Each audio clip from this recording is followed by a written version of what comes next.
আপনারা কি জানেন কৈলাসে শিব ও পার্বতীর মধ্যে কেন তর্ক বাধে? তবে শুনুন। শিব ছিলেন বৈরাগী।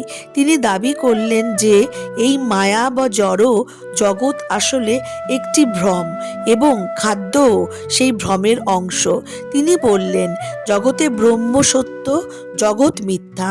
পার্বতী, যিনি সকল প্রাণের জননী, তিনি এই যুক্তিতে সম্মত হতে পারলেন না।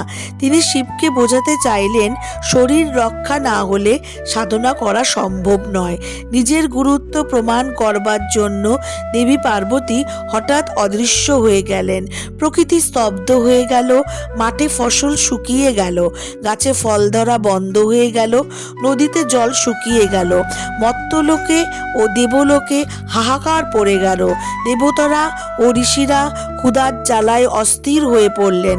স্বয়ং মহাদেবও বুঝতে পারলেন, পেটে খিদে থাকলে যোগ ধ্যান করা অসম্ভব। পৃথিবীর এই হাহাকার দেখে দয়াময়ী পার্বতী স্থির থাকতে পারলেন না।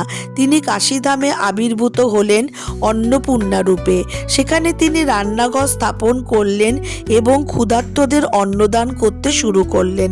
খাবারের এই খবর যখন মহাদেবের কানে পৌঁছালো, তিনি বুঝতে পারলেন যে তার ভুল হয়েছে। মায়া বা প্রকৃতিকে বাদ দিয়ে কেবল আত্মাকে নিয়ে টিকে থাকা যায় না।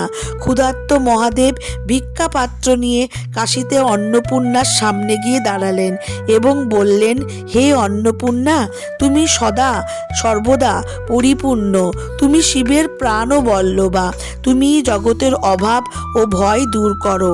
দেবী অন্নপূর্ণা মৃদু হাসলেন এবং নিজের হাতে মহাদেবকে অন্ন দান করলেন। শিব স্বীকার করলেন যে অন্ন কেবল ভ্রম নয়, এটি প্রাণ ধারণের জন্য পরম ব্রহ্ম।